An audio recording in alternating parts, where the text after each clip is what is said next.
بسم اللہ الرحمن الرحیم۔ السلام علیکم ورحمۃ اللہ وبرکاتہ۔ امید ہے تمام سامعین خیر و عافیت سے ہوں گے۔ آئی ایم شمس العالم ظہیری۔ آج کے ویڈیو کا ٹاپک ہے گوک ترک کیا ہے۔ گوک ترکوں کی ریاست ترک تاریخ میں خاص اہمیت کی حامل ہے۔ یہ پہلی ریاست تھی جس نے اپنے نام کے ساتھ ترک کا لفظ استعمال کیا تھا۔ قدیم ترکی زبان میں یہ ریاست توروک بودون کہلاتی تھی۔ 552 عیسوی میں بومن خان کی قیادت میں تمام ترک قبائل نے باہمی اتحاد سے ایک وسیع ریاست تشکیل دی۔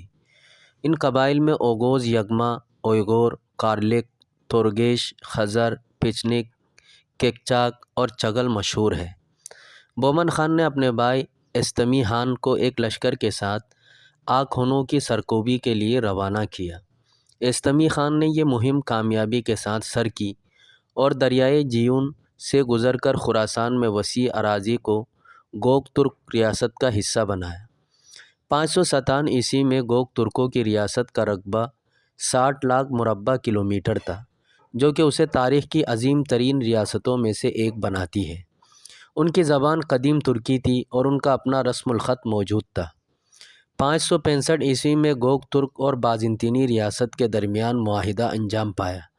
اس میں انہوں نے ایران میں ساسانیوں کے خلاف مشترکہ مہمات کے آغاز پر اتحاد کیا اور بعد کے سالوں میں ایرانیوں کو سخت شکست سے دوچار کیا۔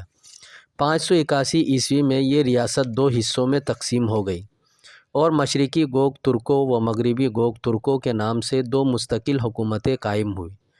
630 عیسوی میں چینیوں نے مشرقی گوک ترکوں کا خاتمہ کر کے اپنے ماتحت کر لیا۔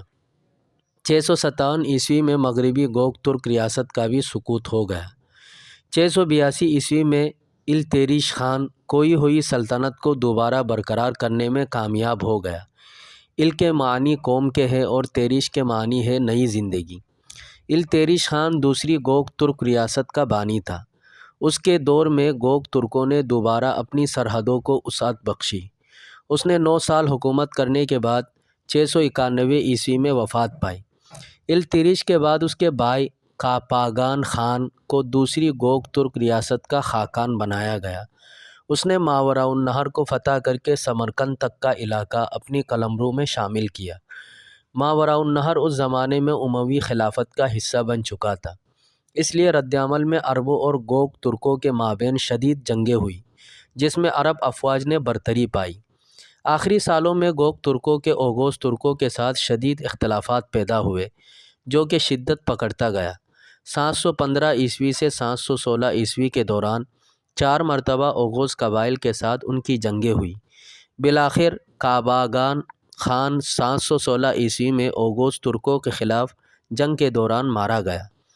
کاپاگان کے بعد اینال قاگان جانشین مقرر ہوا۔ اینال بھی اسی سال جنگوں میں قتل ہوا۔ اینال کے بعد التیریش خان کا بیٹا بیلکا خان تخت نشین ہوا۔ یہ گوک ترکوں کا آخری مقتدر خاقان تھا۔ اس نے تمام ترک قبائل کو متحد کرنے کی کوششیں کی اور اوغوز قوم کو اپنا بھائی خطاب دیا۔ اوغوز قبائل نے بالآخر اطاعت قبول کر کے گوک ترکوں کے پرچم تلے زندگی گزاری۔ بیلگا خان کے زمانے میں ہی مشہور اور خان کتبے مرتب ہوئے، جو کہ قدیم ترک رسم الخط اور اس دور کی تاریخ کو جاننے کے لیے کافی اہمیت کے حامل ہے۔ بیلگا خان کے بعد گوک ترکوں کی ریاست تنزلی کا شکار ہوئی۔ 744 عیسوی میں کارلک اور اوغوز یابگو ریاست نے ان کا تختہ الٹ کر اپنی حکومت قائم کر لی۔ کراخانیوں کے ظہور کے بعد کارلک ریاست ان کی حکومت میں ضم ہو گئی۔ بیلگا خان کے زمانے میں لکھے گئے اور خون کتبوں کی دریافت 1884 عیسوی میں ہوئی۔ یہ کتبے موجودہ منگولیا کے شہر اردوبالیک سے 25 میل کے فاصلے پر دریافت ہوئے ہیں۔ پتھر پر لکھی تحریروں کے علاوہ دیگر نادر اشیاء بھی دریافت ہوئے، جن میں انسانی مجسمے، جانوروں کے پتلے اور قدیم مکانات شامل ہیں۔ ان باقیات میں کول تیکین کا مجسمہ اپنی اصل حالت میں موجود ہے اور خاصہ مشہور ہے، اور خون کے کتبے ترکوں کے لیے خاص اہمیت رکھتے ہیں۔ اس سے ہمیں اس زمانے کے ترکوں کی زبان، رسم الخط، طرز زندگی اور ثقافت کے متعلق آگاہی ملتی ہے۔ ان تحریروں کی لمبائی 265 سینٹی میٹر ہے۔ ان سنگی کتبوں کی تعداد 13 عدد ہے۔ اگر ان کو موجودہ زبانوں میں ترجمہ کر کے تحریر کیا جائے تو ان کا حجم تقریباً 35 صفحات بنتا ہے۔ ان میں بیلگا خان کے ترکوں کے لیے کہے گئے خطابات، اس کے دور حکومت کے واقعات، التیریش خان کی سرگزشت اور ترکوں کی عالمگیر سوچ اور مقاصد پر روشنی ڈالی گئی ہے۔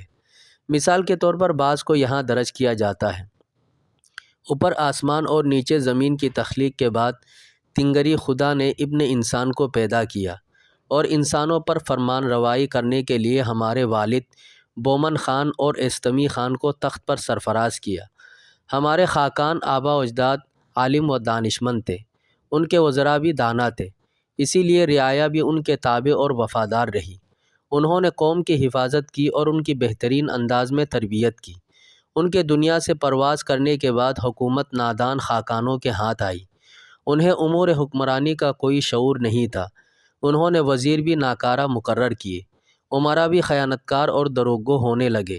ان کی دیکھا دیکھی لوگ بھی کاہل اور لاپرواہ ہو گئے۔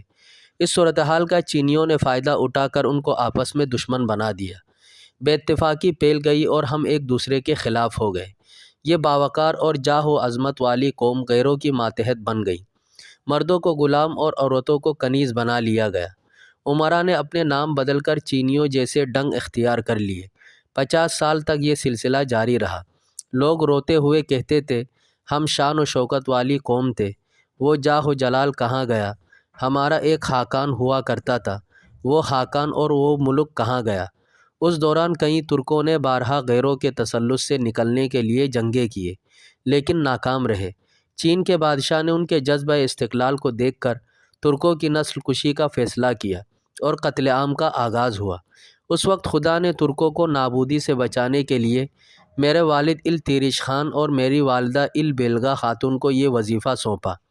خاقان نے 17 ساتھیوں کے ساتھ بغاوت کا اعلان کیا۔ یہ تعداد 70 تک پہنچی، جو کہ دیکھتے دیکھتے ہزاروں کے لشکر میں تبدیل ہو گیا۔ پھر ایسا وقت بھی آیا کہ دشمن بھیڑ بکریوں کی طرح ہمارے مقابلے میں مرنے لگے۔ اے ترک ملت، یاد رکھنا، جب تک آسمان پارا پارا ہو کر ہمارے اوپر نہ گر جائے اور زمین دس نہ جائے، تمہاری ثقافت اور تمہاری حکومت پر کبھی زوال نہیں آ سکتا۔ اس کے بعد ہم آتے ہیں گوگ ترکوں میں کیلنڈر کا نظام کب سے شروع ہوا۔ ترکوں میں ماہ و سال کا نظام دیگر اقوام کے برعکس 12 جانوروں پر مشتمل ہے اور انہی سے وہ اپنی عمر اور قدیم واقعات کو یاد رکھتے ہیں۔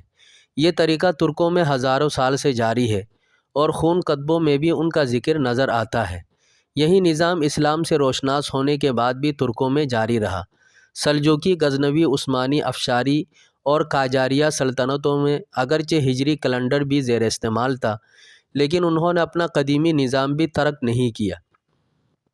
اس کے متعلق اور خون کتبوں کے علاوہ دیوان لغات الترک از محمود کاشگری، البیرونی کی تصنیف آثار الباقیہ عن القرون الخالیہ اور عمر خیام کے نوروز نامہ میں تفصیلی ذکر نظر آتا ہے۔ محمود کاشگری کی کتاب میں اس کیلنڈر کی پیدائش کے بارے میں یہ افسانہ درج ہے۔ ترکوں کے خاقان نے ارادہ کیا کہ گزشتہ ادوار میں گزری ایک یادگار جنگ کی تاریخ معلوم کی جائے، لیکن مورخین درست اندازہ نہ لگا پائے اور ہر ایک کی بیان کردہ تاریخ مختلف سامنے آئی۔ خاقان نے اس بارے میں مجلس منعقد کی اور کہا کہ جیسے ہم نے تاریخ تلاش کرنے میں غلطی کی ہے، آئندہ آنے والے ہمارے متعلق بھی اسی مشکل سے دوچار ہوں گے، اس لیے ایسا بہتر سالانہ نظام ترتیب دیا جائے۔ کئی روز کے بحث و مشوروں کے بعد یہ فیصلہ ہوا کہ مختلف نسل کے جانور جمع کر کے انہیں پانی میں چھوڑا جائے اور جو جانور دریا کو پار کر کے دوسرے کنارے تک پہنچنے میں کامیاب ہو جائے، ان کے نام پر یہ سلسلہ ترتیب دیا جائے۔ حکم کے مطابق مقررہ وقت پر یہ عمل انجام دیا گیا۔ مختلف جانوروں کو ایلا سو نامی دریا میں چھوڑا گیا۔ ان میں سے پہلے پہنچنے والے 12 جانوروں کا انتخاب کر کے الگ کیا گیا۔ چوہا سب سے پہلے دوسرے کنارے پر پہنچا تھا، اس لیے پہلا سال اس سے منسوب ہوا۔ بالترتیب دیگر جانوروں کے نام بھی اس میں شامل ہوئے، جو کہ درج ذیل ہے: چوہا، شیر، بچھو، گھوڑا، بندر، کتا، گائے، خرگوش، سانپ، بھیڑ، مرغ، خنزیر۔ اس کیلنڈر کی روح سے موجودہ سال 2022 بچھو کا سال ہے۔ ترکوں میں نیا سال اس کیلنڈر کی روح سے جشن نوروز سے 11 مارچ کو منایا جاتا ہے۔ یہ نظام ہزاروں سال سے موجودہ زمانے تک جاری ہے اور افغانستان کے ترکوں، ایران کے نواحی علاقوں اور وسطی ایشیائی ممالک میں آج تک زیر استعمال ہے۔ ہر سال بالترتیب ایک جانور کے نام پر آتا ہے اور 12 سال مکمل ہونے پر دوبارہ ابتدا سے آغاز کیا جاتا ہے۔ ایران میں قاجاریہ حکومت میں سرکاری طور پر یہ نظام جاری تھا اور ہر سال کیلنڈر شائع ہوتا تھا، لیکن 1925 عیسوی میں پہلوی حکومت کے آنے کے بعد ترکوں کے خلاف حد درجہ تعصبات کی بنا پر ترکی زبان میں لکھنے پڑھنے پر پابندی کے ساتھ ساتھ اس کیلنڈر کا استعمال بھی ممنوع قرار دے دیا گیا۔ امید ہے آج کی ویڈیو آپ کو پسند آئی۔